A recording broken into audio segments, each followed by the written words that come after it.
sur Public Sénat, allons plus loin encore ce soir. Merci de nous rejoindre. Nous sommes ensemble pendant 1 heure. Voici le programme, c'est parti.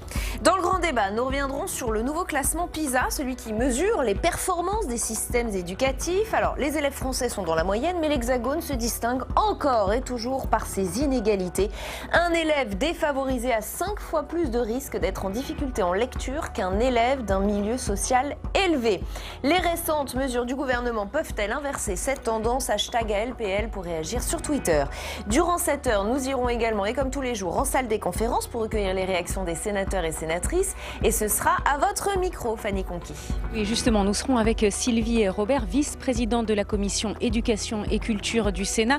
Vous l'avez dit, Rebecca, un des enseignements de cette étude PISA, c'est que la France est parmi les pays où il y a le plus d'inégalités sociales à l'école. Alors comment expliquer cela ? Que faire pour changer les choses ? Nous en parlons avec Sylvie Robert. Merci beaucoup, Fanny. À tout à l'heure. Et puis nous irons dans l'hémicycle avec vous, Alice Bardot. Et oui, Rebecca, il y a quelques instants, lors de l'examen du budget pour 2020, on a parlé des aides au logement à l'approche de l'entrée en vigueur de la réforme du gouvernement. Les sénateurs se sont inquiétés de ses effets sur les plus précaires. On en reparle tout à l'heure. À tout à l'heure. Avant tout cela, notre match des idées. Il va opposer dans un instant Anthony Bélanger à Patrick Martin-Genier.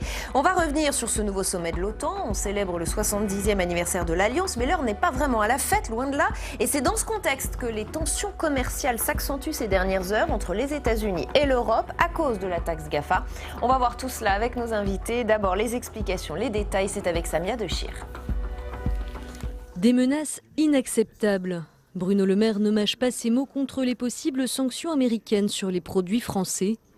Washington pourrait appliquer d'ici 30 jours une taxation supplémentaire jusqu'à 100% sur les fromages comme le Roquefort, sur les yaourts ou encore les vins pétillants. En tout, 2,4 milliards de dollars de produits sont concernés. Ce matin, les agriculteurs français ont dit leur inquiétude au Premier ministre. L'agriculture ne peut pas être prise en otage dans le commerce sur les sanctions des États-Unis sur des sujets qui ne nous concernent pas. Nous avons demandé au Premier ministre, en lien avec l'Union européenne, de privilégier la voie de la négociation. L'annonce a été faite aujourd'hui par l'administration américaine, une représaille à la taxe française sur les GAFA. Adoptée l'été dernier, elle prévoit d'imposer les chiffres d'affaires de Google, Amazon, Facebook et Apple à hauteur de 3%. Une mesure discriminatoire pour les entreprises américaines aux yeux de Donald Trump. Mais Bruno Le Maire prévient, la France ne cédera pas. Nous contestons le principe même de sanctions, car ce n'est pas entre alliés la bonne politique et ce n'est pas la bonne voie à suivre. Mais les États-Unis doivent savoir que s'ils s'engageaient dans un nouveau train de sanctions contre la France, l'Union européenne serait prête à réagir et prête à réagir fortement. Cette escalade de sanctions pourrait compromettre le projet d'un impôt mondial sur les chiffres d'affaires des GAFA. La taxe française est d'ailleurs censée disparaître si le projet du G20 se concrétise. Mais alors que tout semblait prêt, les États-Unis hésitent. Et sans eux, la taxe internationale sur les GAFA serait bien plus difficile à mettre en œuvre. Avec nous pour ce match des idées, Anthony Bélanger. Bonsoir, bienvenue. Bonsoir. Journaliste spécialiste des questions internationales, éditorialiste à France Inter. Patrick Martin-Genier, bienvenue à vous également. Professeur à Sciences Po et à l'INALCO, spécialiste des relations internationales et auteur de L'Europe a-t-elle un avenir ? On a entendu des échanges extrêmement tendus ces dernières heures, mais le ton a un petit peu changé ce soir à Londres. Je voudrais qu'on écoute Donald Trump. Nous allons parler de beaucoup de choses, y compris de l'OTAN et du commerce. Nous faisons beaucoup de commerce avec la France et nous avons un différend mineur.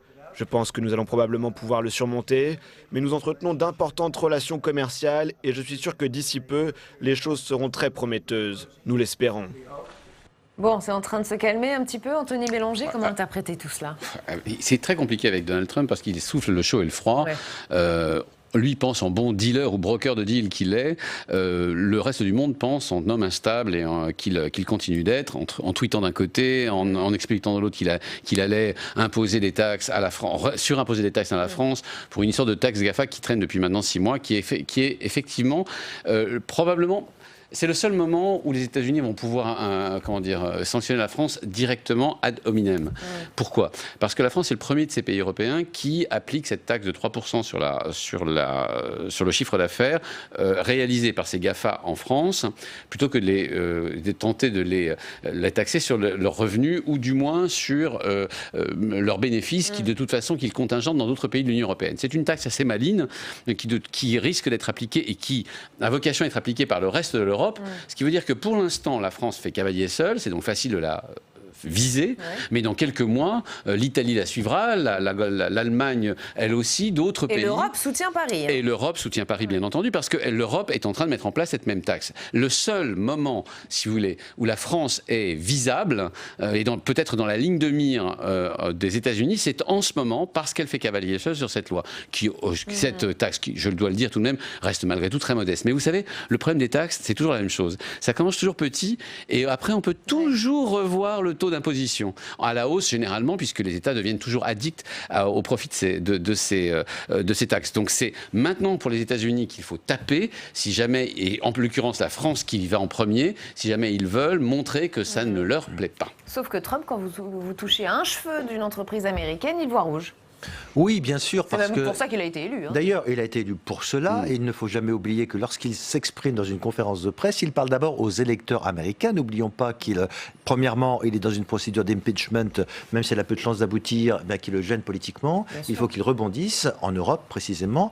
Et ensuite, il est en voie de réélection, ce qui veut dire qu'il va chercher les voix des électeurs, notamment ceux de l'Amérique profonde. Par conséquent, il doit encore une fois dire que c'est America First, d'abord les États-Unis, les intérêts américains. Et il les défend effectivement ardemment dans cette perspective d'élection. Et donc il ne peut pas se permettre de dire qu'il est faible face à Emmanuel Macron, d'autant que vous l'avez dit, Emmanuel Macron pour l'instant fait cavalier seul sur ce point. Donc c'est effectivement quelque chose d'important. Je voudrais quand même dire que par rapport au sommet de Biarritz, rappelez-vous, au sommet de Biarritz, on avait dit, ça y est, la France a trouvé un accord avec les États-Unis, nous allons attendre, nous allons entrer dans un cycle de négociation ministérielle à l'OCDE, et ce cycle de négociation va prendre du temps, bien plus probablement que le terme de l'élection américaine, et donc Donald Trump ne peut pas se permettre effectivement d'attendre, et c'est pourquoi à mon avis il a décidé d'interrompre toute négociation pour l'instant. Juste un point, ça concerne quand même 2,5 milliards de produits, 2,5 milliards de produits d'exportation française vers les États-Unis. Il a par ailleurs décidé de taxer aussi 2 autres pays, vous le savez comme moi, on l'a appris, c'est le Brésil et l'Argentine sur des produits qu'ils exportent aux États-Unis, notamment le fer, enfin l'acier et l'aluminium. Quand on regarde un petit peu les ordres de grandeur, on se rend compte en fait qu'il taxe aussi fortement le Brésil, 2,5 milliards aussi, que la France, et beaucoup moins l'Argentine, ce qui signifie quand même qu'en termes d'ordre de grandeur, on fait partie en ce moment de la nouvelle vague de taxation décidée par Donald Trump. Pourquoi? Parce qu'en fait, quand il doit surtaxer des produits avec la Chine, il a un problème stratégique, qui est que les États-Unis exportent énormément vers la Chine, comme ils en importent énormément. Et donc, il doit entamer des négociations longues et compliquées, qui en plus risquent d'affecter profondément son économie. Par contre, il s'attaque à des alliés comme le Brésil, l'Argentine, la France, en fait, l'Europe d'une manière générale, les choses sont beaucoup plus faciles pour lui. Il peut, vous savez, handpicking, c'est-à-dire il peut cherry picking, il peut choisir comme ça quelques produits phares, les taxer rapidement, y compris sur des sommes énormes, et il le dit lui-même, ça rapporte des sommes fabuleuses aux États-Unis, et c'est vrai. Panique d'ailleurs. Et c'est dans ce contexte que s'est ouvert un sommet de l'OTAN où les sujets de friction ne manquent pas. Là non plus, les tensions sont notamment parties d'une phrase choc d'Emmanuel Macron sur l'Alliance qu'il estime, je le cite, en état de mort cérébrale. Propos qu'il a maintenu ce soir, qu'il a bel et bien confirmé, qu'il assume complètement. C'est le président français qui est en état de mort cérébrale, a répliqué le président turc Erdogan. Emmanuel Macron s'est montré très insultant, nous a dit Donald Trump. Vous l'avez compris, l'heure n'est pas au mot doux. Alors ces tensions sont-elles pour autant insurmontables? Je vais vous poser la question dans un instant. On va d'abord aller en salle des conférences puisque Fanny Conquis est aux côtés d'Olivier Cigolotti, vice-président de la Commission des Affaires étrangères au Sénat. Olivier Cigolotti, le sommet de l'OTAN s'ouvre dans un climat de tension. Que peut-on attendre de ce sommet? Est-ce que malgré tout, ça peut aboutir à des discussions constructives? Eh bien, écoutez, nous l'espérons. Je pense effectivement que ce sommet va être l'occasion d'un échange entre les différents alliés qui traversent une période difficile. Ce sera très certainement l'occasion de réaffirmer l'intérêt de cette structure dont on va fêter les 70 ans, et peut-être d'apaiser les tensions entre les États-Unis, la France et la Turquie, qui effectivement ont différentes raisons suite à des petites phrases, d'avoir quelques difficultés. Oui, justement, hein, il y a une petite phrase d'Emmanuel Macron qui a mis le feu aux poudres. Hein. L'OTAN est en état de mort cérébrale. Qu'en pensez-vous de cette petite phrase ? Je pense que l'OTAN était en situation de fragilité avant effectivement que le président de la République n'ait cette petite phrase. Je crois que lorsque l'on a d'un côté des États-Unis qui, sans concertation pratiquement aucune, annoncent le retrait de leurs forces, lorsque l'on a de l'autre côté la Turquie qui joue un rôle un peu paradoxal entre l'incursion d'Ankara dans les territoires kurdes, entre l'acquisition de missiles antiaériens russes, je pense qu'il est difficile d'avoir une parole et une parole unique au sein de l'OTAN. Mais est-ce qu'Emmanuel Macron a eu raison finalement de prononcer cette phrase un peu choc, mais qui a le mérite de relancer les discussions ? À mon sens, je pense qu'il était nécessaire qu'il y ait un électrochoc. Et le sommet de l'OTAN qui s'ouvre aujourd'hui va être l'occasion de vérifier l'impact de cette petite phrase et de l'électrochoc pour que cette structure, qui jusqu'à présent avait toute la légitimité, puisse perdurer malgré les tensions internationales. Alors quels sont les enjeux justement ? Redéfinir la stratégie, redéfinir qui sont les ennemis ? Quels doivent être les enjeux de ce sommet de l'OTAN ? Alors, il faut se rappeler que nous ne sommes plus au lendemain de la guerre froide, que l'OTAN fête ses 70 ans, que les alliés ont une autre vision aujourd'hui, effectivement, des tensions internationales. Il faut surtout qu'il y ait une parole politique forte, qu'il y ait une cohésion au sein de l'ensemble de l'Alliance Atlantique. Et il faut que ce sommet soit l'occasion de réaffirmer cette parole politique et qu'il y ait peut-être un peu plus de cohésion et un peu plus de portage dans les paroles des uns et des autres. Merci Olivier Cigolotti d'avoir répondu à mes questions. Merci. Merci beaucoup Fanny. Et c'est aussi ce que disait Christian Cambon ce matin dans la matinale. C'est les mots forts d'Emmanuel Macron finalement créer un électrochoc et c'est presque tant mieux. Qu'est-ce que vous en pensez Patrick Martin-Génier ? Alors, est-ce que c'est un électrochoc ? Ça l'a un peu électrocuté lui-même parce que finalement, il a été bien seul, il a été désapprouvé. Si vous voulez, on n'avait pas besoin de prononcer cette expression, qu'on veuille relancer, qu'on veuille avoir une réflexion sur le rôle stratégique de l'OTAN, c'est tout à fait légitime, à propos notamment de la Turquie, mais est-ce qu'on avait besoin de faire cette réflexion proposition ? aurait-elle eu lieu s'il n'y avait pas eu les mots chocs d'Emmanuel Macron ?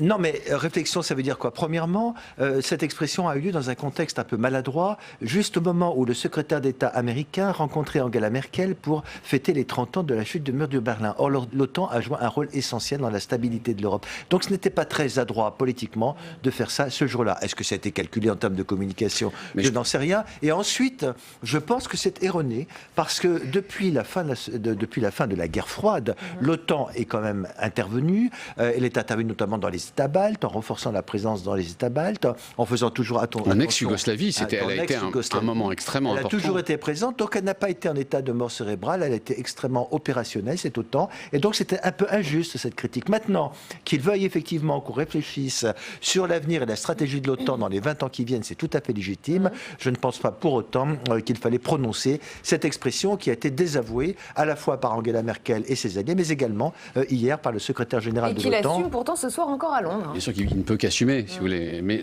ce qui est fascinant quand même, c'est que je rappelle que lors des précédents sommets de l'OTAN, c'est Donald Trump qui était la tête de Turc, si je puis me permettre cette expression, à ce moment, puisque c'est une des puissances contestée ou qui pose un problème au sein de l'OTAN, c'est bien la Turquie. C'était Donald Trump qui servait de tête de Turc, et on se souvient de cette photo de Donald Trump tout seul, les bras croisés, avec l'ensemble des leaders le regardant, essayant de le convaincre. Ça, c'était il y a quelques années. Et aujourd'hui, Donald Trump, à cause de cette petite phrase, peut se permettre de dire que c'est pas lui, mais c'est Emmanuel Macron, le golden boy de la politique européenne, qui aurait gravement insulté l'OTAN. Donc voilà pour le point de diplomatie, c'était un peu raté cette affaire. Deuxièmement, effectivement, vous l'avez dit, il a fâché Angela Merkel.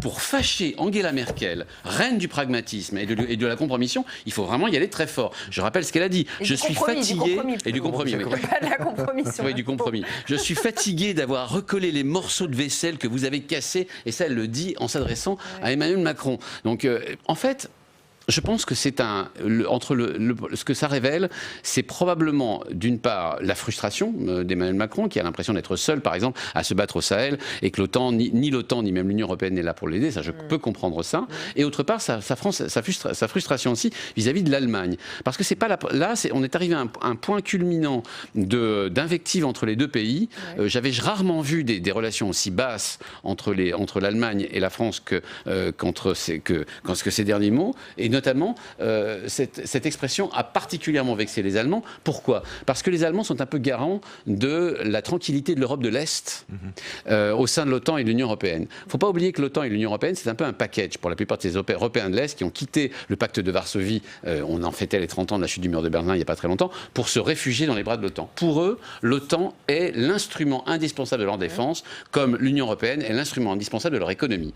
Et donc, quand Emmanuel Macron attaque l'OTAN bille en tête, ou quand, par exemple, il refuse à la Macédoine le droit même de candidater à l'Union européenne, il blesse les Allemands, il blesse les Européens de l'Est et inutilement. Je pense à la Pologne, grand pays d'Europe de l'Est, qui, elle, c'est de quoi elle parle quand elle parle de la Russie, et n'aime pas beaucoup qu'Emmanuel Macron, essaye de trouver des moyens de se rapprocher de la Russie, en fait, la en Russie mettant en qui cause se dit prête l'OTAN. à coopérer avec l'OTAN. Bien sûr, un OTAN affaibli, c'est la Russie toujours prête.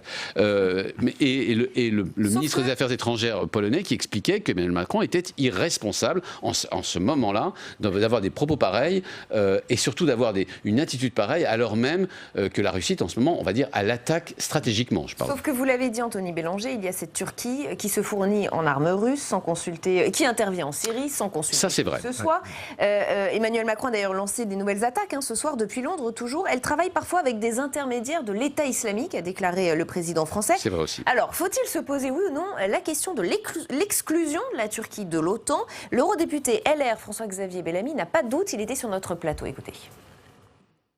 Faut-il exclure la Turquie de l'OTAN et définitivement lui fermer la porte de l'Union européenne? Bien sûr, évidemment. Et d'ailleurs, il me semble que la situation actuelle l'impose plus que jamais. Pour ma part, j'ai toujours été opposé à l'entrée de la Turquie dans l'Union européenne. Je pense que c'était une fiction absolue. Et je crois qu'il est temps, enfin, nous l'avons dit d'ailleurs tout récemment au Parlement européen, de fermer la porte de ces négociations absurdes. Donc Patrick Martin-Genier, la question commence sérieusement à se poser. Oui, alors là, il y a un gros problème avec la Turquie, et d'ailleurs, je pense que ça explique en partie l'expression OTAN mort cérébrale. Il n'aurait pas dû, mais il y a véritablement un problème avec la Turquie, il faut le dire, et le président de la République sur ce point a raison. Un État stratégique, membre de l'OTAN, qui se permet d'acheter des matériels antimissiles aux Russes, ne peut plus faire partie de cette alliance, parce qu'il va partager des secrets militaires, des secrets techniques, technologiques avec la Russie, naturellement, pour ce matériel. En tout cas, on peut l'en soupçonner. On peut l'en soupçonner, et donc c'est grave ce qu'il fait. Et donc c'est contraire à la solidarité avec l'OTAN, et donc il faut effectivement prendre des sanctions. Si ça continue. Mais j'ai entendu ce matin dans la conférence de presse, j'ai entendu en conférence de presse Donald Trump dire il est formidable, Erdogan. Il est formidable, il a fait des choses très bien avec nous, notamment dans la lutte contre l'État islamique. Et donc aujourd'hui, ça pose effectivement un problème. Qu'un État puisse décider de façon unilatérale d'envers une partie au prétexte d'aller combattre des terroristes, alors qu'on sait très bien qu'il veut plus ou moins éliminer tous les Kurdes qui sont considérés comme des ennemis de la nation turque. Ça, c'est grave aujourd'hui, et on doit, à mon avis, mettre ce problème sur la table, car c'est véritablement un problème politique, c'est un problème humanitaire, et c'est un problème stratégique pour l'OTAN. Moi, je pense l'inverse. Je pense que d'abord, d'une part, c'est voir à courte vue que de vouloir exclure la Turquie aujourd'hui de l'OTAN. La Turquie a toujours été... Non, au moins des sanctions, pas nécessairement exclure, mais qu'il y ait effectivement... Des sanctions contre la Turquie, soyons sérieux. La Turquie a entre les mains les clés de deux grands problèmes qui se posent à l'Union européenne. D'une part, son accès à les Dardanelles, enfin l'accès au détroit, qui est un problème éternel, l'accès donc éventuellement de la Russie aux mers chaudes. Ça, c'est un premier problème stratégique et militaire. Et puis deuxième problème, l'immigration, tout simplement. Elle retient entre ses raies presque 2 millions, plus de 3 millions de réfugiés syriens. Non. Non. Je dis simplement qu'il y a une vie après Erdogan. Et on a bien vu récemment il y a une vie après Erdogan. Il a commencé à perdre les élections sérieusement. Il y a une crise économique sur place qui est en train de remettre en cause la façon dont il gère lui-même la Russie. La Turquie qui reste malgré tout un pays démocratique. Et que quand on est une grande alliance stratégique militaire, il faut penser au-delà même des personnages qui la représentent aujourd'hui. Que le prochain dirigeant, quand bien même il y aurait une vie Personne n'est sûr de rien, mais l'importance stratégique de la Turquie est fondamentale. Et avant de se poser la question d'exclure la Turquie ou de faire des sanctions, il faut se poser la question de savoir de l'intérêt qu'il y a à avoir dans une alliance atlantique autre chose que des Européens, autre chose que des Occidentaux, et en l'occurrence une puissance aussi importante et stratégique dans cette région-là que la Turquie. Mais est-ce que l'aspect stratégique doit permettre de passer sous le boisseau, en quelque sorte, les Kurdes qui sont opprimés par ce régime depuis longtemps? Parce qu'on sait très bien, attention, le PKK c'est un organisme terroriste, mais le HDP, le Parti démocratique du peuple, et ont une représentation politique à la Grande Assemblée nationale turque. Ce sont des gens qui sont opprimés, qui sont arrêtés. Mais c'est pas une question qu'il faut poser à l'OTAN. Non, c'est pas une question qu'il faut poser à l'OTAN. Oui, d'accord. Vous pouvez envisager des sanctions en dehors du cadre de l'OTAN. Vous pouvez quand même maintenir. Monsieur Bellamy parlait de l'Union européenne, donc effectivement. L'Union européenne, tout le monde sait bien que c'est fini pour le chose. Et il est vrai, vous l'avez dit, il y a un chantage à l'immigration. Il a effectivement menacé par Erdogan de laisser passer des millions de réfugiés de nouveau. Mais tout cela n'est pas acceptable. Je suis d'accord avec vous pour dire qu'il y a un après Erdogan, mais pour l'instant il est là et il faut être très très vigilant sur ce point, car c'est vrai que la Turquie est une entièrement avec vous, mais je très, dis que l'OTAN n'est pas le lieu où discuter de sanctions éventuelles, économiques éventuelles. Ah ben si, parce qu'il se désolidarise complètement de l'Alliance Atlantique en achetant des missiles soviétiques russes. Une chose sont nos intérêts stratégiques et militaires, ce dont doit s'occuper l'OTAN. Une autre chose est la façon dont il gère, et dont il opprime, effectivement, vous avez raison, la partie kurde de sa population, la façon dont il gère, y compris cette fameux chantage à l'immigration. Et ça a à voir avec l'Union européenne. Ne confondez pas les sujets, ne les confondons pas. La Turquie reste un allié indispensable, aussi bien au Moyen-Orient qu'en Europe, dès qu'il s'agit de parler de Russie, dès qu'il s'agit de parler de Proche-Orient, dès qu'il s'agit de parler de flanc sud, de l'aspect militaire, en fait, de notre protection mutuelle. On est bien d'accord, mais Emmanuel Macron a parlé de l'article 5 du traité de l'OTAN. Ça veut dire que quelqu'un a violé ce traité en attaquant unilatéralement cette partie de la Syrie, et par conséquent, aujourd'hui, si la Turquie était attaquée à son tour, est-ce que l'article 5 fonctionnerait, c'est-à-dire la solidarité des autres membres de l'OTAN? Donc ça pose véritablement un problème institutionnel. Donc on n'exclut pas un allié de l'OTAN depuis 70 ans presque, plus même, depuis 70 ans, sur une question putative. On essaye de voir comment s'organise l'avenir, et surtout on parie qu'il y aura effectivement un après Erdogan, et probablement un après Erdogan que je prédis plus démocratique qu'on ne l'imagine. Allez, il nous reste quelques minutes pour aborder le dernier thème que je voudrais aborder avec vous. C'est ce sondage qui montre que les Français soutiennent l'opération Barkhane. Enquête IFOP pour la lettre de l'expansion réalisée après la mort des 13 militaires français. 58% des sondés se disent favorables ou plutôt favorables à la présence française sur le territoire malien pour lutter contre les mouvements islamistes armés. En mars 2013, ils étaient 59% à soutenir cette intervention des forces armées françaises au Mali. C'est stable. Malgré la mort des 13 militaires français, ça vous surprend, Tony Bélanger? Non, parce que les Français sont très sensibles d'une part à la valeur, à la bravoure de leurs militaires, parce qu'on ne peut pas ne pas être ému par la mort en si grande quantité, je veux dire, en si grand nombre de jeunes militaires français qui ont fait leur devoir sur place et qui sont morts pour la France, clairement. Donc les Français sont, on va dire, groupir derrière leur propre armée, et c'est bien comme ça. Maintenant, ça ne m'empêche pas de se poser la question de savoir si les missions de la France, en tout cas de l'intérêt de la mission de la France au Sahel. J'essaie de réfléchir avec ça, avec notamment Claude Guibal, qui est la correspondante de France Inter, qui a fait un remarquable reportage au Burkina Faso il y a quelques temps pour France Inter. Et c'est vrai que la question se pose pour deux raisons. La première, c'est que ça commence furieusement à ressembler à l'Afghanistan, cette affaire. C'est-à-dire que ça fait un petit moment quand même que les Français sont passés de l'opération coup de poing, ça c'était en 2012, quand il s'agissait de débander les djihadistes qui essayaient de rejoindre Bamako et d'en finir avec l'État malien. Et d'autre part l'opération Barkhane qui consiste en fait à patrouiller dans le Sahel, cette fameuse région qui est aussi grande que l'Europe. Or, que voit-on? On voit qu'une partie des populations de ces pays commence elle-même à s'opposer à la présence de ce qu'ils appellent des troupes étrangères, qui est un euphémisme pour parler de la France. Français dehors, peut-on lire parfois? Bien sûr, dans les rues, et pour de bonnes raisons, excusez-moi, pour de bonnes raisons, parce que la France, ce n'est pas n'importe quel pays, c'est l'ancienne puissance coloniale. C'est ce qu'on a appelé la France-Afrique. Je ne suis pas en train de dire qu'il n'y a pas une instrumentalisation locale. Par exemple, il est vrai qu'au Burkina Faso, il y a bientôt une élection présidentielle, et que le président de la République actuelle instrumentalise un peu cette espèce de sentiment anti-français en disant, en essayant de surfer dessus. Bon. Je ne dis pas non plus qu'il n'y a pas beaucoup d'injustice à être dans cette façon de regarder. Mais la réalité, c'est que les militaires français en opération de police ou même de militaires dans cette région-là, ce n'est pas n'importe quel militaire. Donc on a raison de se demander si tout ça ne va pas se terminer comme en Afghanistan. Je rappelle que les États-Unis sont restés 17 ans en Afghanistan, ils y sont encore. C'est la plus longue guerre de leur histoire, qu'ils ont dépensé des dizaines et des centaines de milliards d'euros, des centaines de milliards de dollars, pardon, sur place, et qu'ils sont en France en ce moment de négocier avec les talibans une sortie honorable, avec les talibans. Donc personne ne veut que ça se reproduise pour la France. Il faut donc se poser dès maintenant les bonnes questions, de savoir comment faire pour que ça ne finisse pas en bourbier, pour qu'on ne soit pas éternellement présent sur place, même si certains le voudraient, parce qu'au fond, il y a aussi ça dans l'esprit, hein, cette espèce de... Et surtout faire en sorte que cette intervention est une fin, est un début, un milieu, une espèce de ventre, ce qu'on est en train de vivre, est une véritable fin qui soit la réorganisation des armées sur place et leur professionnalisation. Et leur formation, oui. Oui, je m'associe tout à fait à l'hommage qui était rendu donc, à ces morts, naturellement, qui sont morts pour la France. Je pense que ce serait tout à fait utile que le Parlement crée une commission d'enquête pour faire un bilan sur cette opération Barkhane, les circonstances dans lesquelles d'ailleurs ces militaires sont décédés. Ça me paraît tout à fait important. Il faut que le Parlement soit associé, c'est une cause nationale, et qu'il y ait une sorte de bilan sur cette intervention Barkhane, car effectivement l'objectif c'était de lutter contre le terrorisme. Est-ce qu'aujourd'hui l'objectif est atteint ou en voie d'être atteint? J'ai vu qu'Emmanuel Macron, qui avait critiqué l'OTAN, a appelé précisément l'OTAN à venir à la rescousse. Est-ce que l'OTAN peut venir, l'Union européenne? Ça, c'est important. Il faudra faire un bilan. Et comme vous le dites, eh bien, la France n'est plus nécessairement bien accueillis sur le terrain.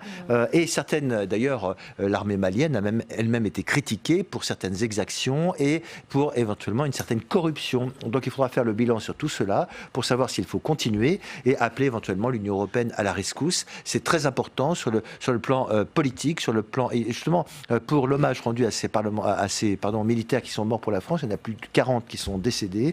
Et je crois qu'aujourd'hui, il est grand temps de faire un bilan pour savoir si on arrête ou si on continue. Il reste 20 secondes. Il y a quand même une chose à savoir, c'est qu'il y a des dizaines, voire des centaines de militaires africains qui meurent aussi en Afrique en ce moment. Ils sont mal équipés, ils sont mal formés, ils sont envoyés ils sont envoyés à la boucherie, et ça dans des conditions absolument épouvantables. La première chose à faire, c'est vraiment les former, les professionnaliser, leur donner effectivement les armements dont ils ont besoin, et pas les envoyer comme de la chair à canon, se faire massacrer dans des culs de basse-fosse au fin fond de l'Afrique, face à des djihadistes qui, eux, n'ont aucune espèce de retenue de ce point de vue. Et on s'arrêtera sur ces images terribles. Merci en tout cas. Merci à tous les deux d'avoir participé à ce match des idées. La suite d'Allons plus loin, c'est notre grand débat. On va revenir sur le classement PISA, pas vraiment favorable à la France, vous verrez. Avant cela, petit détour par l'hémicycle du Sénat. Alice Bardot, on vous y retrouve. Les sénateurs continuent d'examiner les différents budgets et notamment celui de la cohésion des territoires. Et oui, Rebecca, et tout à l'heure, donc lors de l'examen de ce budget pour 2020, on a parlé notamment des aides au logement. Alors, à l'approche de l'entrée en vigueur de la réforme du gouvernement, des sénateurs ont pris la défense des plus précaires. Alors, pour rappel, au 1er janvier, les 13 millions de personnes qui touchent l'aide au logement devraient voir son montant changer sur leur compte bancaire, car les aides au logement seront calculées non plus sur les revenus d'il y a 2 ans, mais sur les 12 derniers mois. C'est ce qu'on appelle la contemporanéisation des APL. Alors, selon l'Union nationale pour l'habitat des jeunes, les moins de 25 ans en situation de précarité pourraient perdre entre 1 000 et 1 500 euros d'aide au logement par an. Cet après-midi, les sénateurs de gauche, mais aussi certains à droite de l'hémicycle, se sont fait plus ou moins le relais des associations étudiantes. Ils craignent l'impact de cette réforme sur les jeunes qui entrent dans la vie active et plus largement sur les plus précaires. On écoute Philippe Dallier, le rapporteur LR de ce budget pour le logement et pour la ville. Si cette réforme est justifiée dans son principe pour ceux qui seront très au-dessus des plafonds de ressources, sa mise en œuvre risque de susciter de très nombreuses incompréhensions chez ceux dont les revenus varient dans l'année et se situent à la marge du seuil de sortie du dispositif. D'un trimestre à l'autre, ils pourraient alors perdre le bénéfice de l'APL et peut-être en retrouver le bénéfice le trimestre suivant. Je crains, Monsieur le ministre, que nous soyons en train de créer une nouvelle trappe à inactivité. Cette mesure de rendement budgétaire va à coup sûr fragiliser les plus précaires. Alors une mesure de rendement budgétaire, car il faut savoir que cette réforme permet au gouvernement de faire 1,4 milliard d'économies. Et donc l'année prochaine, le budget consacré aux aides au logement sera en baisse. Une baisse qui vient s'ajouter, rappelons-le, à une autre baisse des APL intervenue au début du quinquennat d'Emmanuel Macron, comme l'a rappelé la socialiste Anne Guillemot. Le président de la République a reconnu la semaine dernière traîner comme un boulet la baisse de 5 € des APL. Passons, a-t-il dit, cela a été fait. Ben non, nous ne passons pas, Monsieur le ministre, parce que le boulet, ce n'est pas le président de la République qui le traîne, ce sont tous ceux qui, le 20 du mois, n'arrivent pas à joindre les deux bouts. Mais le ministre Julien Denormandie a assuré les sénateurs que le nouveau système sera plus protecteur car le montant des APL sera recalculé tous les 3 mois et non plus tous les ans, ce qui permettra de s'adapter au changement de situation, je cite, en temps réel. Ces arguments ont convaincu une majorité de sénateurs et notamment à droite de l'hémicycle qui n'ont pas voté en faveur d'un régime dérogatoire pour les moins de 25 ans comme proposé par plusieurs sénateurs de gauche. Voilà donc Rebecca pour tout ce que je pouvais vous dire sur les débats qui ont eu lieu tout à l'heure dans l'hémicycle sur ce sujet. Merci beaucoup Alice Bardot dans l'hémicycle du Sénat. Pour nous, place à notre grand débat. On va revenir sur ce classement PISA, toujours très regardé, plusieurs enseignements. Les élèves français sont dans la moyenne, bon, mais encore une fois, les inégalités sont criantes selon leur milieu. Fait-on vraiment tout ce qu'il faut pour stopper cette tendance? On va ouvrir le débat avec nos invités dans un instant, juste après les explications de Sandra Cerquera. Les élèves français de 15 ans ne figurent pas parmi les premiers de la classe, mais ils se défendent. Leur niveau se situe légèrement au-dessus de la moyenne des 36 pays de l'OCDE, en lecture, en mathématiques et en sciences. Le résultat est stable par rapport à la dernière étude de 2009. Mais même si l'école française produit toujours de très bons élèves, elle reste l'une des plus inégalitaires au monde. Les élèves de familles défavorisées ont 5 fois plus de risques d'être en difficulté que ceux venant de milieux aisés, même si l'écart ne s'est pas aggravé. En termes d'égalité scolaire, nous faisons moins bien que le Royaume-Uni et le Portugal.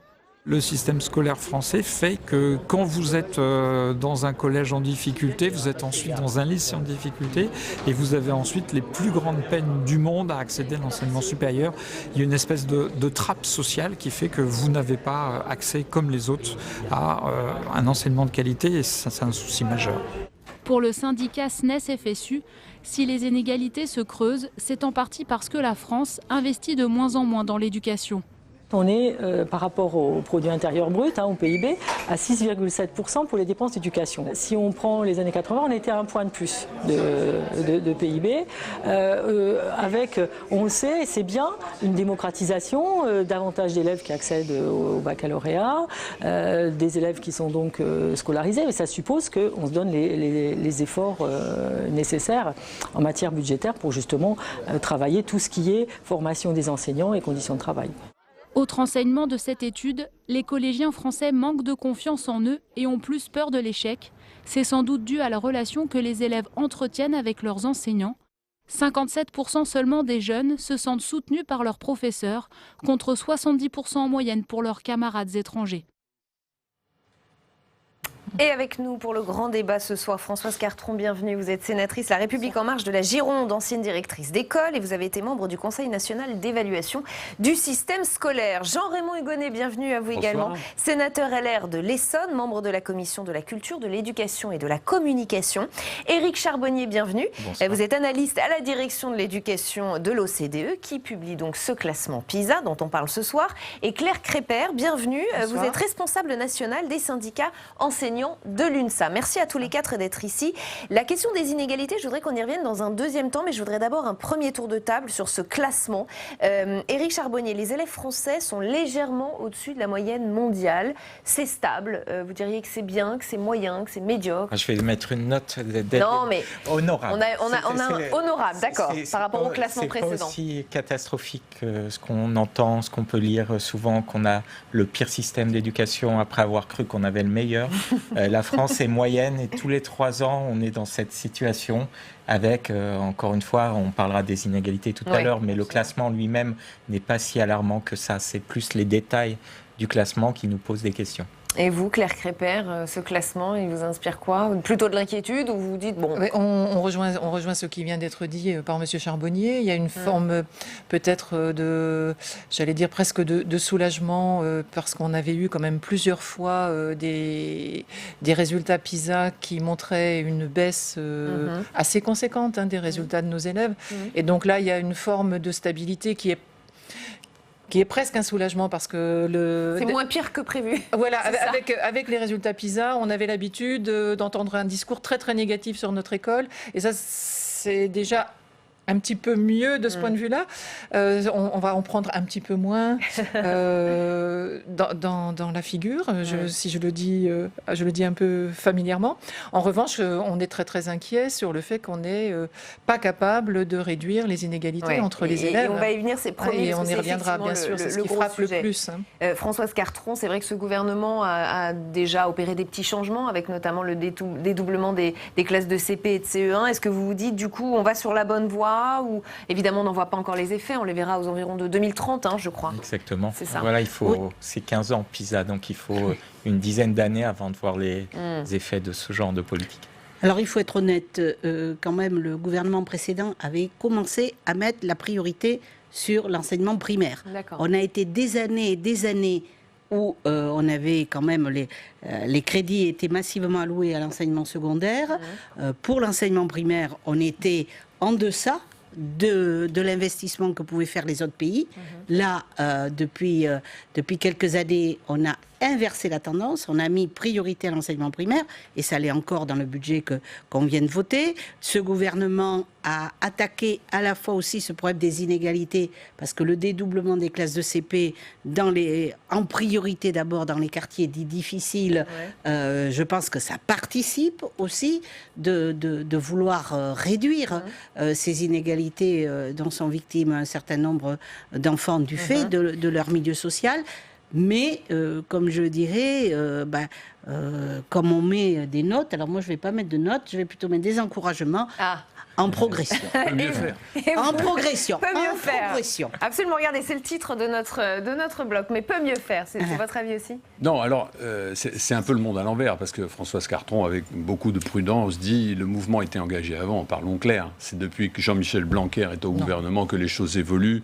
Et enfin, nous avons, vous voyez, je ne peux pas être taxé d'être un suppôt du gouvernement, mais sincèrement, c'est depuis qu'il est là que les choses évolue, qu'on entend enfin les bons constats et qu'il semble qu'un mouvement soit... D'accord. Voilà.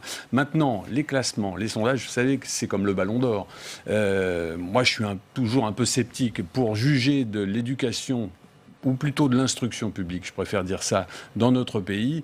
Je pense que c'est sur le terrain qu'on le voit, dans nos communes, dans nos départements.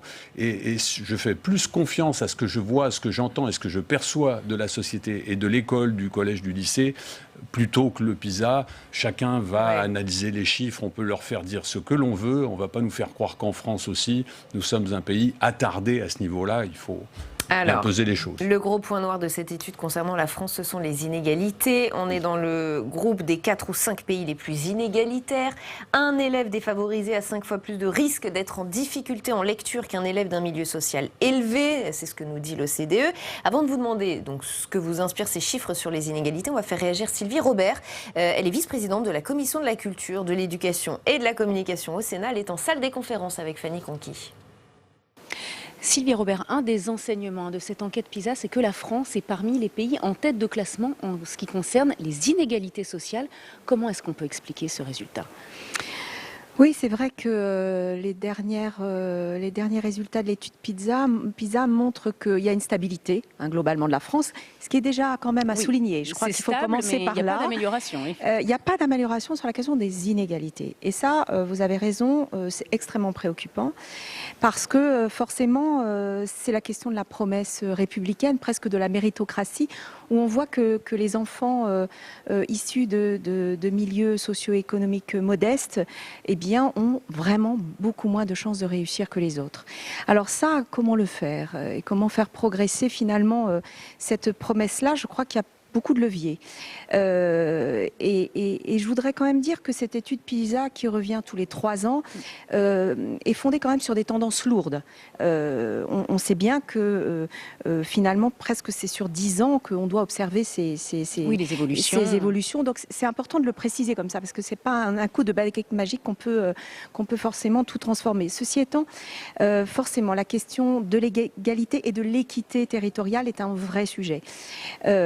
Il y a la question de la mixité aussi au sein même des établissements. Absolument. D'abord, il y a la question de la mixité sociale. La mixité sociale, elle ne se décrète pas. Elle se travaille parce qu'il y a beaucoup de leviers à actionner. La question du logement, la question de l'aménagement forcément des villes. Peut-être aussi la question de la carte scolaire. Mais aussi cette idée qu'à un moment, on puisse, dans un certain nombre de quartiers, favoriser justement des enseignements qui soient de nature à pouvoir travailler sur cette mixité parce que on a encore cette, je dirais, dans notre pays ancrée la question des filières professionnelles ou techniques. Donc c'est une question un peu culturelle aussi selon vous? C'est une question culturelle et c'est une question de réalité. Donc il faut changer ça. Il y a forcément en termes de globalement de fondement culturel des choses importantes ancrées, mais il y a plein de leviers à actionner. Et ça c'est la revalorisation de ces filières et de ces métiers, la question de la formation des enseignants, la question de la revalorisation aussi des métiers des enseignants, la question du nombre d'élèves par classe aussi dans les petites classes, ce que fait déjà d'ailleurs a commencé absolument, qui est en cours. Donc espérons qu'elle porte ses fruits dans plusieurs années. Il y a beaucoup de leviers à actionner, mais je dirais que c'est une question tellement importante parce que c'est toute notre société qui est interrogée. Et lorsque se pose la question éducative sur le registre des inégalités, c'est la question des inégalités globales tout entière dans une société qui se pose. Et ça, c'est un vrai sujet de société. Et ça, c'est vraiment préoccupant. Merci Sylvie Robert d'avoir répondu à mes questions. Merci beaucoup Fanny-Claire Crépert, vous vouliez réagir? Oui, avant de revenir sur la question des inégalités, il y a quelque chose qui nous frappe, c'est le zapping politique auquel l'école a été confrontée. On a quand même eu 7 ministres et 2 alternances en 10 ans. Et un zapping aussi bien au niveau des programmes que des méthodes, que du discours en direction des enseignants, la façon dont ils doivent travailler, qui a beaucoup déstabilisé l'école. On avait fragilisé les enseignants. On avait 4 jours et demi qui avaient été promus pour essayer de mieux répondre aux difficultés des élèves. On est revenu très brutalement à la semaine de 4 jours. On a changé les programmes. Les élèves qui sont maintenant interrogés sur PISA là, sont ceux qui ont connu les programmes de 2008, c'est-à-dire des programmes très centrés sur les fondamentaux et sur les mécanismes, l'apprentissage du mécanisme de la lecture plus que sur la compréhension. Donc pour vous, potentiellement, ce zapping politique, c'est un facteur d'explication. Mais il nous semble, enfin bon, on fait dire beaucoup de choses à PISA en fonction de ce qu'on a envie de lui faire dire, mais il nous semble quand même que dans les pays où on a eu une constance dans la politique, on a pu parvenir à des résultats. Nous, on a le sentiment qu'on n'a même pas eu le temps de faire vivre une réforme, qu'elle est déjà remise en question par le successeur. Que ce soit la réforme du collège, quand M. Blanquer est arrivé, que ce soit la réforme des rythmes ou d'autres. En tout cas, ça n'aide pas les enseignants à se sentir sereins et à travailler sereinement dans leur classe, c'est sûr. Et puis on a perdu beaucoup de temps. Il y a eu une remise en question du test PISA en France dès le début. C'est vrai qu'on ne peut pas tout faire dire au classement, mais malgré tout, ce qu'on voit dans PISA, toutes les études nationales vous montrent exactement la même chose, notamment sur les inégalités. Et le message de PISA qui est intéressant, c'est de se comparer aux autres. C'est de voir justement que les inégalités ne sont pas une fatalité. Il y a beaucoup de pays qui ont baissé les bras, ou nous les critiques, qu'on nous a fait quand on a présenté les premiers résultats de PISA, c'est vous parlez de la Finlande, mais c'est un petit pays, c'est pas comparable à la France, donc le sujet des inégalités n'est pas intéressant en Finlande. Voilà, on peut parler du Royaume-Uni aujourd'hui, qui est un exemple de pays qui a beaucoup investi dans la petite enfance, sur la formation des enseignants, sur l'investissement dans les zones défavorisées dès le premier niveau, et puis on voit des progrès au fil du temps. C'est ça l'intérêt de PISA. On a trop parlé des classements, mais on voit beaucoup de choses. On voit que nos élèves sont plutôt heureux à l'école, mais qu'il y a un climat de discipline qui s'est dégradé dans les écoles. Oui, parce que alors justement, je l'ai noté, ce point intéressant de l'étude, si on peut y revenir quelques secondes, c'est effectivement le problème de la discipline. 1 jeune sur 2 évoque du chahut dans la plupart des cours, contre seulement 1 sur 3 en moyenne dans les pays de l'OCDE. Et j'imagine que ça se passe aussi dans des quartiers potentiellement défavorisés, ce chahut. Oui, ça se passe plus dans des quartiers défavorisés, mais... Donc là aussi, inégalité. Ça se passe partout. Ça se passe partout. Là, encore une fois, vous avez des statistiques, c'est ce qu'on montre. Les statistiques, moi je veux bien, les statistiques. Pas, mais non, c'est pas que j'y crois pas, moi je suis sur le terrain. Et j'ai la chance d'être... Nous aussi, on va sur le terrain. Oui, mais là, pour l'instant, vous parlez des statistiques. Moi, je vous dis quelque chose, c'est qu'aujourd'hui, clairement, l'instruction publique, elle est au niveau de la société. C'est-à-dire qu'on est tous à constater que les inégalités se creusent. On le sait. On le sait très bien, alors qu'on a essayé de lutter contre ça. L'école est violente. Oui, elle est violente. Le fait religieux dans l'école... Mais un peu plus dans certains quartiers que dans d'autres. Bien entendu. Mais il ne faut pas croire qu'il y aurait des territoires sur lesquels la vie serait très belle. Non, détrompez-vous. Les territoires sur lesquels, y compris la vie... Ah ben, je peux vous le dire, où on voit depuis 18 ans...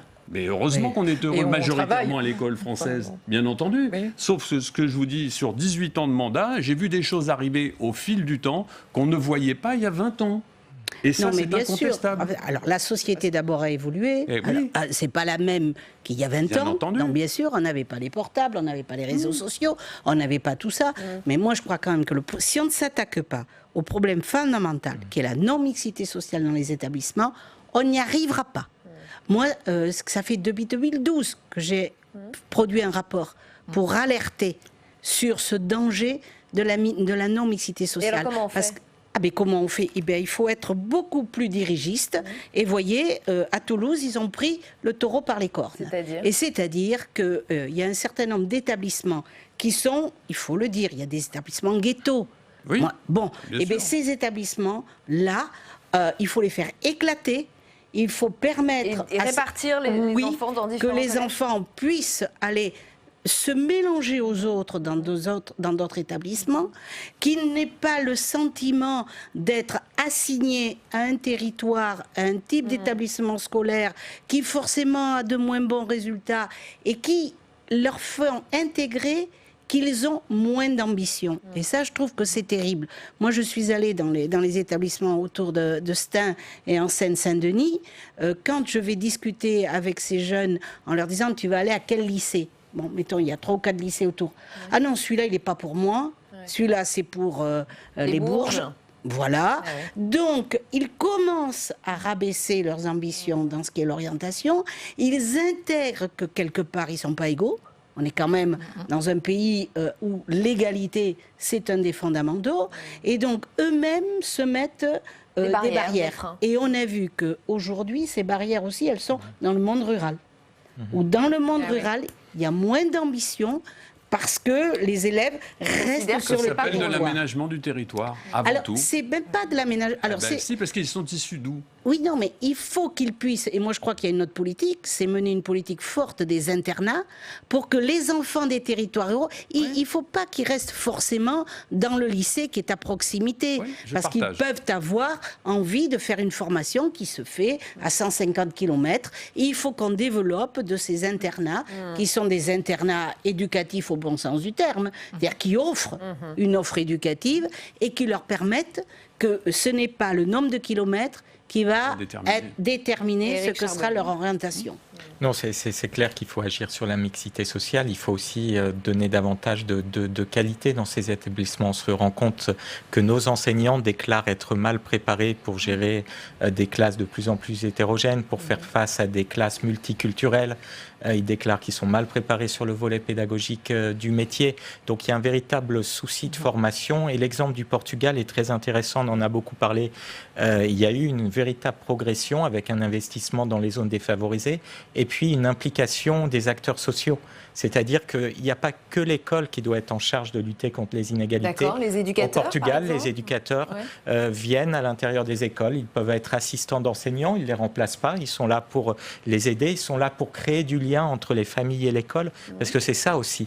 La dégradation et l'augmentation des inégalités, c'est une perte du lien social et du lien entre les familles et leurs écoles. Il y a d'autres bons élèves à part le Portugal? Oui, en Estonie. L'Estonie, mais l'Estonie, c'est un pays d'1,5 million. Donc c'est vrai que c'est intéressant en termes de terreau d'expérimentation. On expérimente beaucoup, on évalue les réformes. Voilà, citons le Royaume-Uni pour vraiment avoir un axe de comparaison. Le Canada, on voit bien que dans ces pays-là, les enseignants sont bien préparés, sont mieux valorisés qu'en France aussi, en termes de salaire, mais aussi en termes d'évolution de carrière. Et je crois qu'on a beaucoup de leviers à activer. Et aujourd'hui, ce qu'on attendrait d'un ministre de l'Éducation ou d'un président de la République un jour, c'est vraiment porter la réforme du métier d'enseignant. C'est aussi, si on n'améliore pas la qualité de nos enseignants, on aura du mal à réduire les inégalités, quelles que soient les réformes qu'on fait. C'est une question importante, la formation professionnelle des enseignants, qui va de pair avec l'attractivité du métier.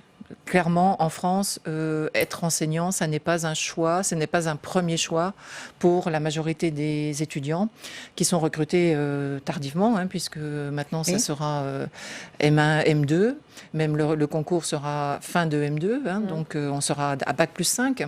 Et des étudiants qui vont jusqu'à Bac plus 5 ont rarement envie de devenir enseignants comme première orientation. Du coup, il est très compliqué de construire une formation qui démarre très vite, en fait très tôt, et qui les professionnalise au fil de ce passage à l'université. C'est particulièrement vrai pour les enseignants du second degré. Les enseignants du collège sont pour la plupart des enseignants qui ont un master disciplinaire et qui deviennent enseignants avec une formation très courte, sur un stage, une année de stage d'1 an, fortement insuffisante pour en plus être nommés en première nomination dans les établissements les plus sensibles et les plus difficiles. Et c'est un choix par défaut ou par et donc il faut revoir complètement la façon dont on pense le métier d'enseignant et dont on pense son attractivité pour attirer de bons étudiants qui auront envie de se former dès le début de leur passage à l'université au métier d'enseignant. Pour l'instant, on y est vraiment, mais alors vraiment pas. Ça recoupe un des angles morts de la politique de Jean-Michel Blanquer, malheureusement, j'allais dire. C'est le recours de plus en plus fréquent aux contractuels. Qui a été noté par la Cour des comptes. Et qui est une vraie stratégie. Qui est une vraie stratégie aussi. Donc il y a vraiment une suite logique avec ça. Oui, non, je crois qu'il faut revoir, moi je crois qu'il va falloir revoir à la fois le système de formation, parce que ces SP qui ont été créés, on est passé d'un système où pendant 4 ou 5 ans, on n'a plus de formation pour les enseignants. Il faut le rappeler, c'est le cas. Quand même, ça a été en même temps et qu'on a aussi enlevé une matinée de classe. Bon, donc c'est quand même, on veut que les enfants apprennent mieux en leur enlevant des heures d'enseignement. Bon, premier point. Deuxième point, il n'y avait plus de formation. On a remis une formation qui est très disciplinaire et très universitaire et qui n'apprend pas suffisamment le métier, avec le métier dans toute sa diversité.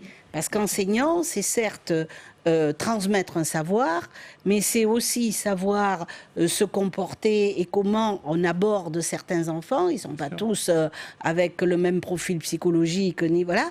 Et tout ça, ils n'y sont pas préparés. Et ensuite, il faudra s'attaquer un jour aussi au système de nomination. Tant qu'on sera au barème, eh bien sûr, on pleurera tous les 4 matins en disant que c'est les plus jeunes et les plus inexpérimentés qui vont dans les postes les plus difficiles. Alors, ce classement PISA, c'est encore autre chose. Ce classement PISA, il a aussi des limites, vous l'avez un petit peu dit tout à l'heure. On va prendre l'exemple de la Chine. Elle est au top de ce classement. C'est vrai, loin, loin, très loin devant nous. C'en est même complexant, écoutez. Notre étude PISA 2018 montre que les étudiants de 15 ans à Pékin, Shanghai, Guangzhou et Zhejiang ont de meilleurs résultats d'assez loin vis-à-vis de leurs pairs de tous les autres systèmes d'éducation participants en mathématiques et en sciences. Ils arrivent ex-aequo en lecture avec Singapour. Alors, on aurait presque envie de s'en inspirer, mais les jeunes Chinois sont loin devant nous. Mais à quel prix ? Selon une étude universitaire, 24% des jeunes shanghaïens auraient envisagé de se suicider. Raison invoquée pour 46% d'entre eux, la pression des études. Et Pékin prend tellement cette étude au sérieux et ces chiffres au sérieux qu'elle a lancé une réforme censée alléger la pression scolaire. Ça fait réfléchir quand même, non, Éric Charbonnier ? Bien sûr, c'est quelque chose qu'on a redit aujourd'hui aussi. On a un volume entier sur le bien-être aujourd'hui. Il faut travailler sur le bien-être des élèves. Ouais, c'est pas le tout d'être bon. Mais... Voilà. C'est le cas aussi de la Corée, dans la même situation, qui réussit plutôt bien, mais avec des problèmes de bien-être des élèves. Et il faut investir pour l'épanouissement des élèves. Donc dans ces pays-là, on révise les programmes, on y ajoute de l'art, du sport, on allège un petit peu. Parfois contre l'avis des parents eux-mêmes, hein, d'ailleurs. Oui, il y a un changement culturel qui doit s'exercer dans ces pays-là. Mais il ne faut pas non plus rejeter tout ce qui est bien dans les pays d'Asie. En Corée, les enseignants sont très valorisés. Quand un élève a des difficultés en mathématiques dans une classe, il aura le meilleur enseignant pour l'aider à rattraper son retard. Voilà, il y a des choses qui peuvent nous inspirer aussi. Mais après, en effet, en termes de bien-être des élèves, ces pays-là doivent s'améliorer. Et puis, ce n'est pas la Chine qui a été couverte, ce sont 4 provinces de Chine. Hein. On voit bien, en général, la fracture entre grandes villes et villes rurales. Si vous regardez Londres par rapport à la périphérie, il y a des écarts de performance importants aussi. Mais du coup, on sait plus trop dans quel niveau de classement on a envie d'être, hein, après tout.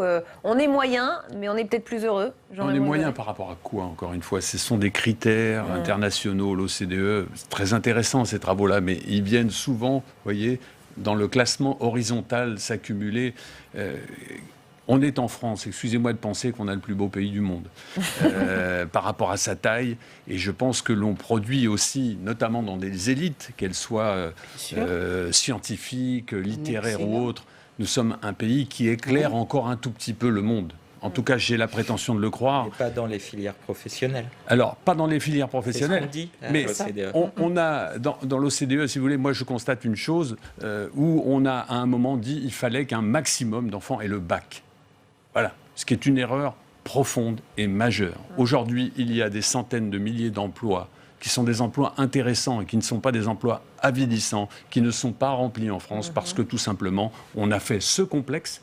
Et c'est une erreur d'orientation que l'on paye toujours cash aujourd'hui. Je reviens sur l'appréhension des matières. Je ne partage pas du tout votre point de vue. Hein. Mais alors vous aurez l'occasion de le dire dans un instant. C'est parce que le plateau a été très bien fait.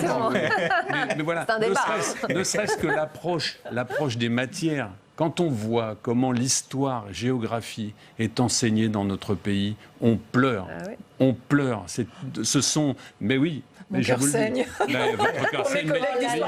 Mais je ne dis pas. Attendez, vous l'avez dit tout à l'heure, quand on est ballotté d'une réforme auquel on ne comprend plus rien, moi j'ai avec mon épouse 2 enfants, je les ai vus passer, j'ai suivi ça de très près. Il y a des moments, je vous garantis, on a envie un peu de mettre les pieds dans le plat. Je m'en extrais bien évidemment parce que le professeur est maître et dans sa classe, et jamais je ne me serais avisé de dire quelque chose, mais je peux vous garantir que quand même, il ne faut pas s'étonner qu'il y ait des trous dans la raquette. Des critiques aussi sur les langues vivantes, hein, Claire Crépert. J'en parle même pas. Oui, alors... Là, j'en parle même pas. Bon, on va pas faire le débat sur l'enseignement des langues vivantes en France, parce qu'on pourrait... Il y a tellement de facteurs... Mais oui, vous l'avez dit d'ailleurs, la formation des profs, y compris culturels et sociétaux. Donc on va pas entrer dans ce débat-là. Mais en tout cas, nous pensons qu'un niveau de qualification élevé ne peut que bénéficier à notre pays. Et des citoyens éclairés, ce sont aussi des citoyens qui ont pu être scolairement éduqués le plus longtemps possible. Nous ne pensons pas que ce soit une erreur d'avoir voulu 80% d'élèves au niveau du bac. Nous pensons d'ailleurs que l'économie française s'en est très bien portée de cette montée des qualifications. Il faut mieux entendre ça que d'être sourd. Hein. Mais il nous reste 40 secondes. Et personne n'empêche un bachelier d'exercer un métier dans l'artisanat et d'y réussir pleinement. Bien sûr. Franchement. Mais on peut être cultivé sans être bachelier. Moi, je crois que quand même, il faut aussi regarder que le monde a changé et que les métiers sont de plus en plus complexes. Et que ce n'est pas... on ne pouvait pas... Regardez les métiers maintenant, garagiste ou autre, c'est tout à commande numérique. Oui. Si vous n'avez pas un minimum, justement, d'élévation du niveau en termes d'abstraction, mais c'est ça qui était visé. Ce qui était visé, c'est de donner un niveau de conceptualisation et de réflexion nécessaire. L'ère numérique qui arrivait. Le concept était louable, mais les résultats étaient un échec. Je crois qu'il ne faut pas revenir en arrière. C'est vrai qu'on a une élite, qu'on a des filières prestigieuses qu'il ne faut pas se flageller, mais on a oublié nos filières professionnelles qui sont comme une voie de garage. Et on s'arrêtera là-dessus. Merci beaucoup. Merci à tous les quatre d'avoir participé à ce grand débat. Demain, vous retrouvez Oriane Mancini à 7h30, comme tous les jours. Dans Bonjour chez vous, son invité politique sera Laurent Hénart, maire de Nancy, président du mouvement radical. Très bonne soirée sur Public Sénat.